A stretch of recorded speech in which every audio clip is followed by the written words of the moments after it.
the saint, the philosopher, the guide, the pioneer, and the real architect of the new Trinidad and Tobago, and the sterling contribution which he has made to the development of this country, to the Caribbean, and to the world at large.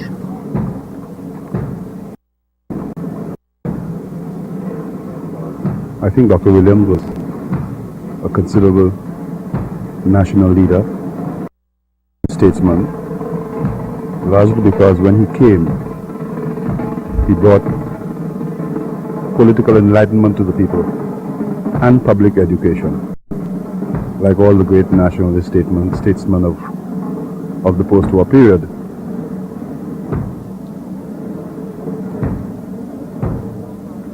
I think that this country has lost a great person.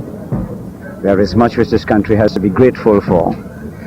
However, the country must go on, and I believe that I would like to appeal to everyone for peace and unity at this stage.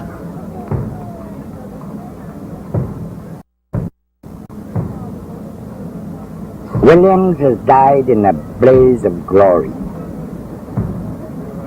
The glory of having liberated an entire people from the shackles of colonialism and introduced to an era of Republican Trinidad, where they have enjoyed a sense of dignity, a sense of pride, a sense of belonging hitherto unknown.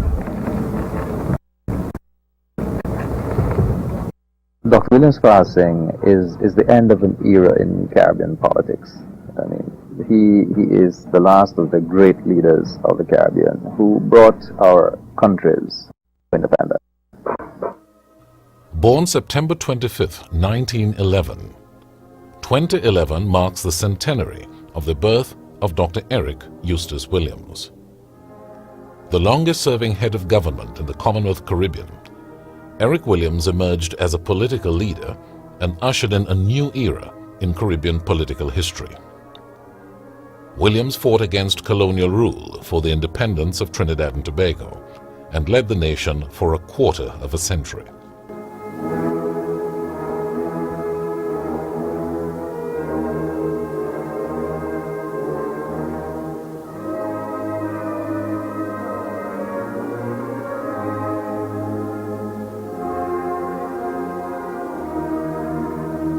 The first of 12 children, he was the son of Thomas and Eliza Williams. A renowned scholar, Williams' first major academic achievement was winning the coveted college exhibition to gain a secondary school education at Queen's Royal College. Later, he won the Island Scholarship and left for Oxford, where he attained class honours in history, followed by a doctorate in philosophy. In 1939, he left England to work at Howard University in Washington, D.C. with 16 years, teaching and studying West Indian history and West Indian affairs. Williams was also associated with the Anglo-American Caribbean Commission until 1955, when his contract was not renewed. Perceiving this as discrimination, he engaged in open conflict with the colonial rulers. A turning point in his career, this set the stage for the integral role he played in founding the first effective political party in Trinidad and Tobago.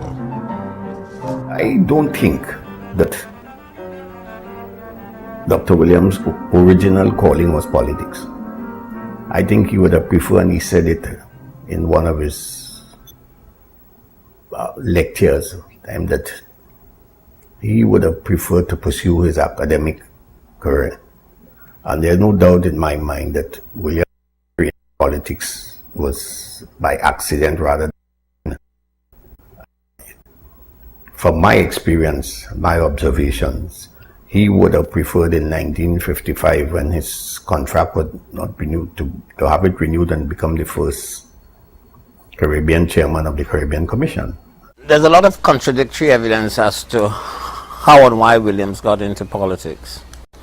The conventional view is that he was mistreated as a colonial at the Caribbean Commission, that he was fired from the commission, came out, met with some people, delivered a brilliant speech, my relations with the Caribbean Commission, saw the reaction and decided, hey fellas, you know, I am seen in a particular way, let's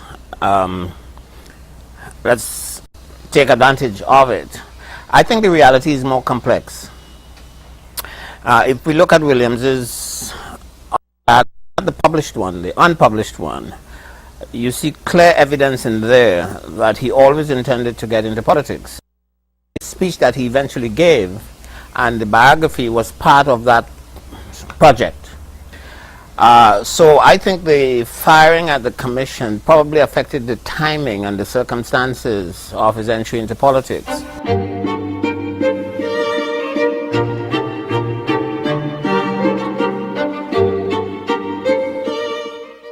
The launch of the People's National Movement in January 1956 resulted in, without bloodshed, that transcended the boundaries of race and class. Williams and the PNM won their first mandate in 1956, and under his stewardship, the party never lost an election for 3 decades. Committed to regionalism from 1958 to 1962, was a leading figure in efforts to establish a federation of the West Indies. It is perhaps fashionable in some quarters to blame Williams for the collapse of the federation. We know the federation collapsed, but a lot of people and a lot of events contributed to it. Williams certainly did, Manley did, Adams did. A lot of them were screaming their heads off, you know, across the Caribbean, making all kinds of statements. It may well be that even though subjectively we were thinking that federation was a good thing, that in fact the Caribbean was still very insular, and we still are. So in a way, maybe federation came before its time, or maybe it is something that would not happen. The first chief minister and the first premier, after the short-lived federation, he championed the cause for independence. Armed with a new constitution, Dr. Eric Williams and opposition leader Dr. Rudranath Kapildeo formed a delegation and went to London. It's a great honor for us, the members of the Trinidad and Tobago delegation, to be here this morning in this historic building, taking our place long overdue in the independence queue. The steady progress to full internal self-government in the last few years has enabled us to raise the standard of living of the people of Trinidad and Tobago to a level higher than that of many independent countries in the contemporary world. The improvement of the material foundations of our society is a necessary safeguard for the preservation and entrenchment of our emerging democracy. This will entail adjustments, economic and psychological, for Trinidad and Tobago in its relations with its West Indian neighbors to the rapidly changing world economy.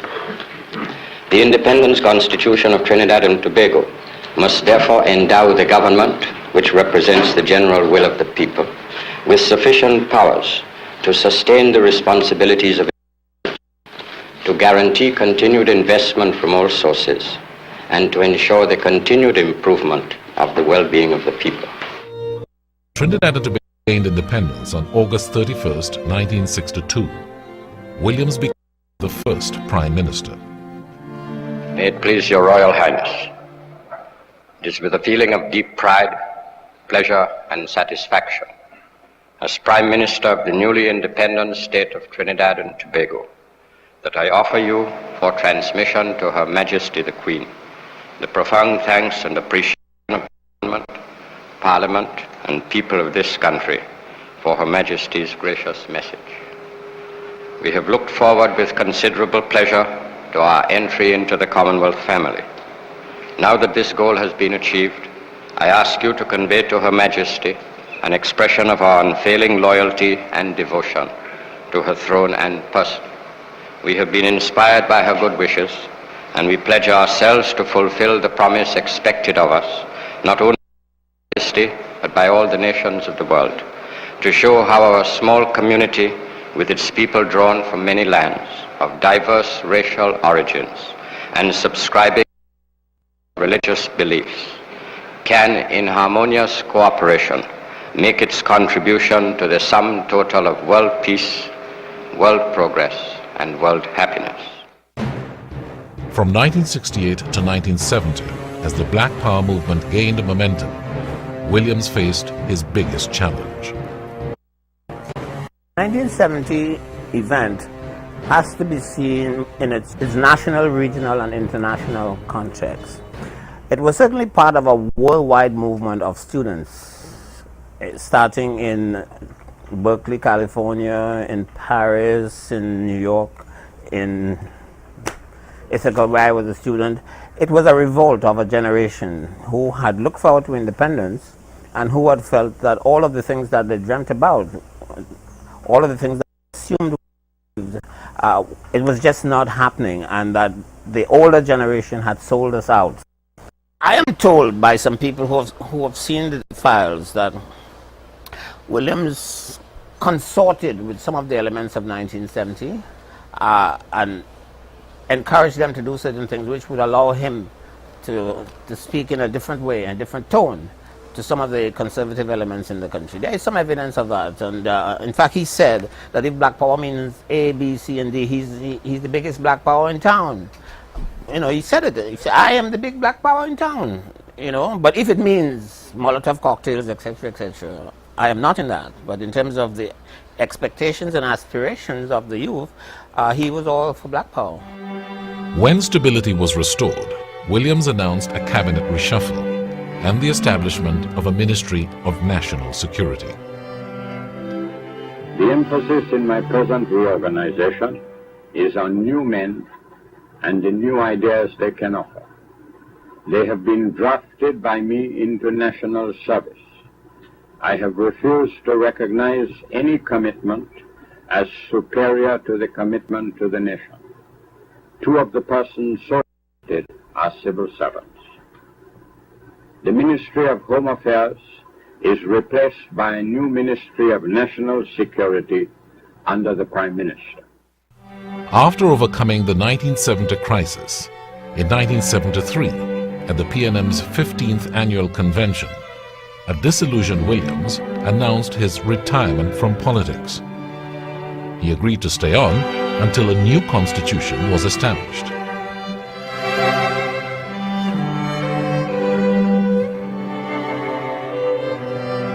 The person he was.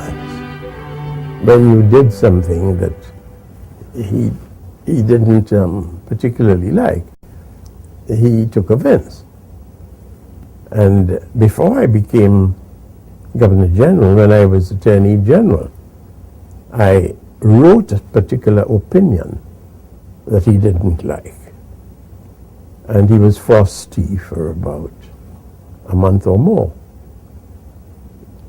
But eventually, I think he was persuaded that he should approach the matter differently, and that was resolved. I don't think I had any of those problems with him as Governor General.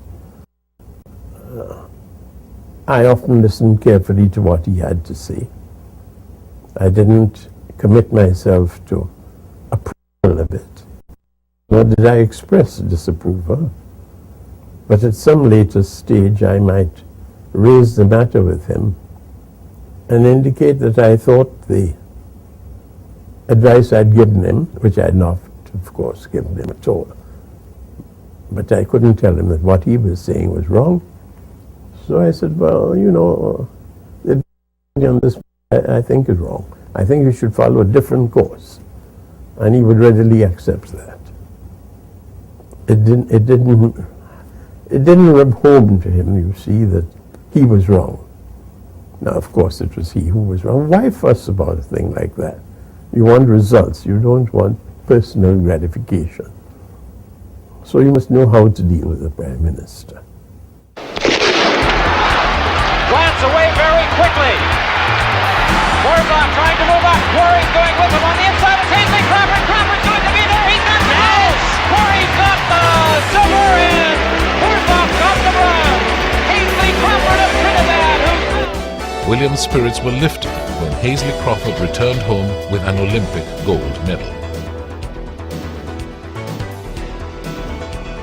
It almost looks like the entire population of Trinidad and Tobago have come out here tonight to pay tribute to our great Trinidad hero, Mr. Hazley Crawford. A few weeks ago, I had the opportunity of meeting an astronaut who was about the place promoting the United States of America. Trinidad and Tobago can't send an astronaut to promote. We could send a man that no astronaut because he can't go back. Later that year, Williams fulfilled his goal of a new constitution and led the move to republicanism. By 70, the monarchy was a bad word. Okay? Nobody was going to propose the continuation of that arrangement after all that had happened in 1970. The population was ready for it. In fact, it never even became an issue. You know, the Wooden Commission, of which I was a member, recommended it. And Williams changed a lot from that, from what we had proposed, but nobody, I don't think very many people even assumed that there was a debate about Republican status. It was automatic, more or less automatic. People were prepared for it, mentally and politically. On August 31st, 1976, in an interview, Williams spoke candidly changes associated with becoming a republic and expressed a strong view about coalition governments.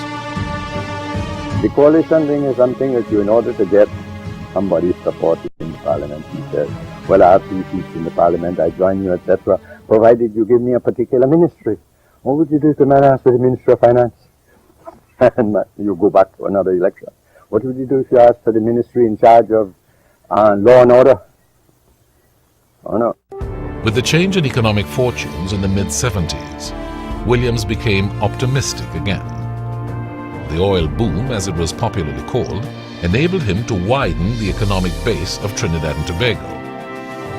Developing new energy-based industries, Williams established the Point Lisas Industrial Estate, a centerpiece which he hoped would become one of the largest energy-based complexes in Latin America and the Caribbean.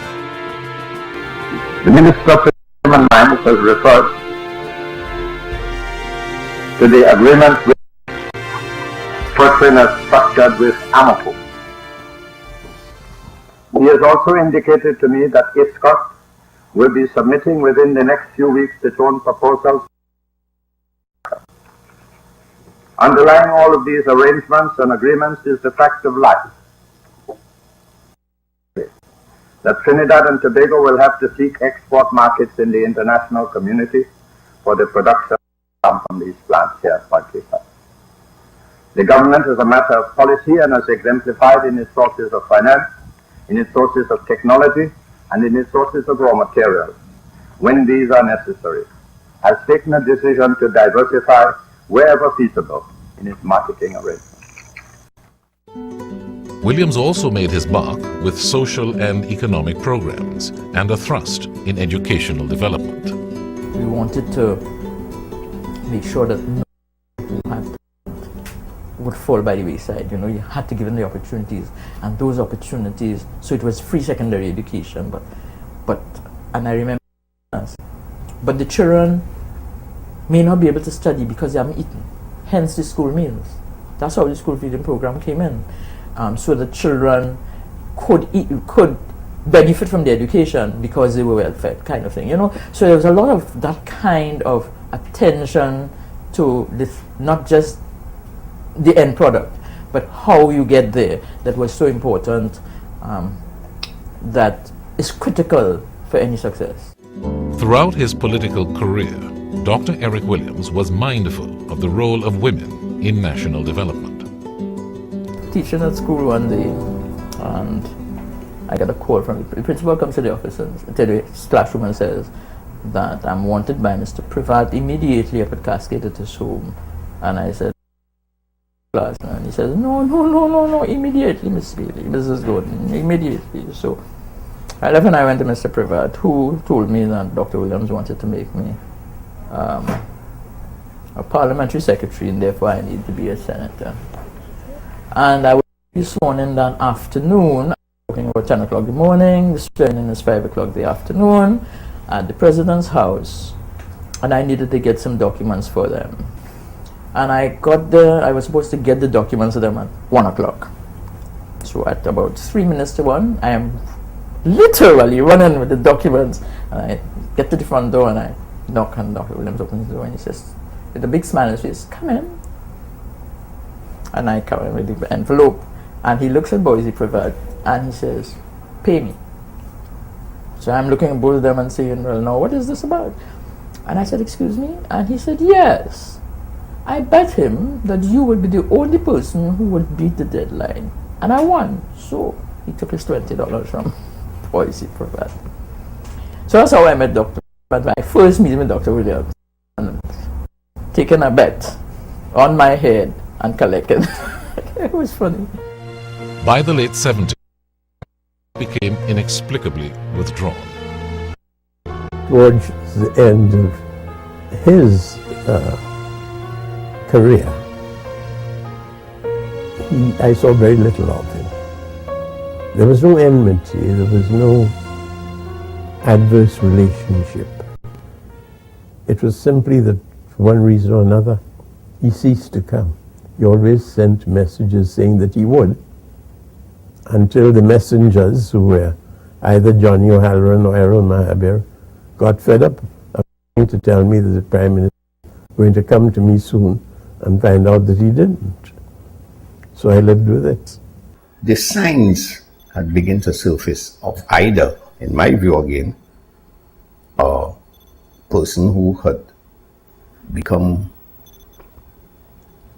let me put it this way, less and less interested in both party and some government. A person who was showing signs of either, I don't know, suppose the better term may be frustration, or that he was not achieving the objectives, or there was a marked difference in terms of his personality, his activities, his utterances, that one could have picked up. Towards the end of Dr. Williams's 25 years as leader, from 1956 to 1991, he died, I think he was very, disillusioned. And when he said sometime around 1980, he's in the back seat of the car, and I became a little bit also disappointed in him, because I wasn't getting any leadership from him anymore. And I became almost angry with him, until I understood that he needed help. He needed help. He needed somebody to really hold his hand and pick him up and so on. Often described as an enigma, Dr. Eric Williams is remembered fondly by those who a genuine father who gave you all the opportunities, who would not shirk from upbraiding you if you didn't make it. If you were trying, he recognized that. A visionary that I don't think we'll see the likes of a long time. A man devoted to making sure that every person in Trinidad and Tobago have the opportunity available to them to make it. In my view, or what I know of him, he was very simple, contrary to attempts to mystify him. Dr. Williams was a normal human being, very articulate, very intelligent, very analytical. And I don't think he was ever attracted, from my experience with him, to the finer things in life. He lived a very simple life. The last note that I wrote to him was on the Friday before he died on Sunday. I had written a note to him saying, "Dear Bill, I promised Ermintrude a shopping trip to Miami. As everything seems quiet, I propose to go on a week from that date. If there isn't anything that you think important, I'll be leaving so-and-so. That's home on Friday after lunch. I don't know if he ever read it, and he died on the Sunday. To the people of Trinidad and Tobago, he is the father of the nation. We will have to say that Williams was the father of the nation. It does not mean that he was the only person who made significant contributions. That would not be true. But if I had to single out one person who perhaps contributed the most to the shaping of whatever Trinidad and Tobago became or has become, I would have to say that he was that person. Under the leadership of Dr. Williams, Trinidad and Tobago was transformed from a struggling colony to an independent and a prosperous nation. On March 29, 1981, the nation mourned Dr. Williams' death. As his body lay in state in the rotunda of the Red House, an estimated 200,000 persons filed past to pay their last respects. Today, Dr. Eric Eustace Williams is remembered as a scholar, politician, and international statesman.